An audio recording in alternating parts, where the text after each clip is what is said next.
आज हम जानेंगे कि ईश्वर है या नहीं। मित्रों, जो लोग ये कहते हैं कि क्या ईश्वर है और जो कहते हैं कि ईश्वर नहीं है, तो आप जो है जो कहते हैं कि ईश्वर नहीं है उनसे भी झगड़ा मत करिए।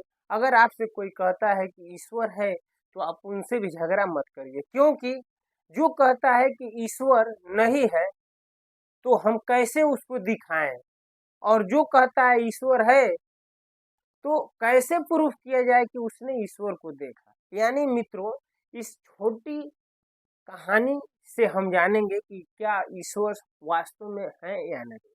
मित्रों, इसलिए कि ईश्वर नहीं है, जो कहता है कि ईश्वर नहीं है तो हम कहते हैं नहीं है, तो वो कहता है कि तब हमें दिखाओ। वो कहता है कि तब हम दिखाओ, तो हम कैसे उसको दिखा सकते हैं।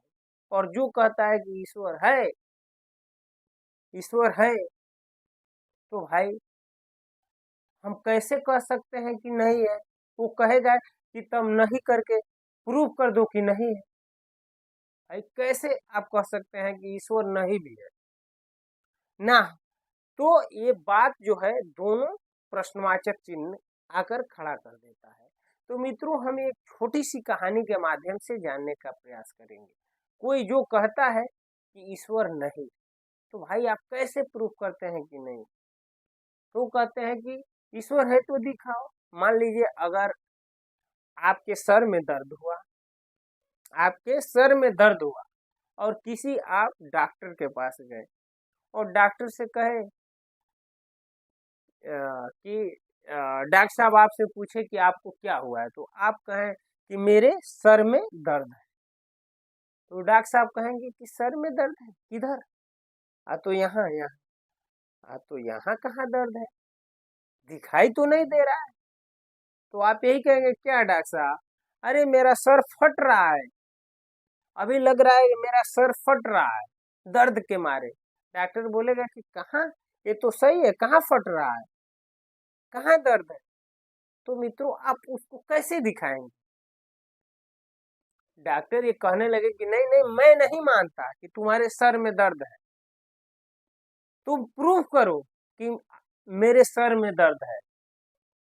तो आप उसको कैसे प्रूफ करेंगे। आप कर सकते हैं, आप कहते हैं कि मेरा लग रहा है सर फट जाएगा, लेकिन डॉक्टर बोले कि नहीं, तुम्हारा सर नहीं फटेगा, बिल्कुल सही है, दिख रहा है कि बिल्कुल सही है, कहाँ फट रहा है, कहाँ दर्द है, मुझे दिखाई नहीं दे रहा है। जब तक दिखाई नहीं देगा मैं कैसे मानूंगा। तो मित्रों, आप उसको कैसे प्रूफ करेंगे। डॉक्टर कहे कि तभी मैं मानूंगा, जब तक तुम दर्द नहीं दिखाओगे मैं दवा नहीं दूंगा, मैं तुम्हारा इलाज नहीं करूंगा। तो बताइए कि आप उसको कैसे प्रूफ करेंगे कि नहीं मेरे सर में दर्द है, इसलिए कि महसूस आपको हो रहा है, ये दर्द का अनुभव आपको हो रहा है। तो मित्रों, जिन लोग ईश्वर को महसूस किए हैं या देखे हैं, तो उनको वो महसूस होते हैं, उनको दिखाई देते हैं। वो आपको नहीं दिखाई दे सकता, वो आपको नहीं दिखा सकते, क्योंकि उस उस अनुभव को वही आदमी महसूस करता है जिसके सर में दर्द होता है। मेरे सर का दर्द आपको महसूस नहीं हो सकता, उसी तरह ईश्वर को महसूस करना या ईश्वर को देखना वो हमारे और आपके बस का नहीं है। जो देखता है, जो महसूस किया है, वही कर सकता है। मित्रों, तो यहाँ दर्द हो रहा है, अगर वह नहीं दिखाए, नहीं दिखा पाया, तो इसका मतलब ये नहीं है कि दर्द नहीं होता है, दर्द होता है। हवा है लेकिन हमें दिखाई नहीं देता है, तो इसका मतलब ये हुआ कि जो दिखाई न दे तो क्या वो नहीं है। मित्रों, वो है। हम हमारी पहुंच, हमारी सत्ता वहां तक नहीं। हो सकता है कि आने वाले समय में ऐसा टेक्नोलॉजी आ जाए कि हवा को भी कोई देख ले। ये इस संसार में कुछ भी असंभव नहीं है। हो सकता है, मैं मानता हूं कि कोई ऐसी टेक्नोलॉजी आ जाए जिसको हवा का भी हो सकता है कोई स्वरूप हो या रूप हो, कोई दिखाई दे। जैसे दर्द होता है तो सर फट रहा है, अंदर से महसूस होता है। हो ऊपर से कुछ नहीं दिखता। हो सकता है कोई टेक्नोलॉजी आ जाए जो जहाँ दर्द हो रहा हो वहाँ कैसा वहाँ हो रहा है जो हमें दिखाई नहीं देता है, हो सकता है कि दिखाई दे।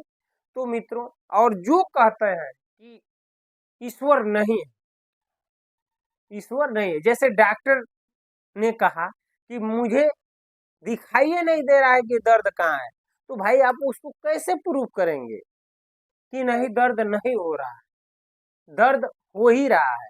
वो कहे कि नहीं मैं नहीं मानता हूँ, कहाँ यहाँ दर्द हो रहा है, मुझे दिख नहीं रहा है। तो उस बात को आप अनुभव करते हैं। तो मित्रों, ये आपस में झगड़ा करने बहस करने वाली बात नहीं है। हमें इस टॉपिक को समझना है कि आखिर वास्तव में ईश्वर है या नहीं है। तो मित्रों, वास्तव में देखा जाए तो ईश्वर है, और क्योंकि एक घड़ी बनाने जो चलती है उसको चलाने वाला, उसको बनाने वाला भी कोई है। तो इतना बड़ा ब्रह्मांड है, सूर्य, चंद्र, रात, दिन, हवा, पानी, ये सब कुछ अपने आप नहीं हो सकता, ईश्वर है। और जिन लोगों ने उस परम शक्ति को जाना, जिन लोगों ने अच्छे कर्म किया, उन लोगों ने उस ईश्वर को जाना, और हम और आप भी वैसा कर्म करेंगे तो जानेंगे। मित्रों, ये छोटी सी कहानी आपको कैसी लगी हमें कमेंट में जरूर बताइएगा। आज इस वीडियो में इतना ही, अगले वीडियो में फिर मिलते हैं, तब तक के लिए हरे कृष्णा, राम राम जी, नमस्कार, प्रणाम।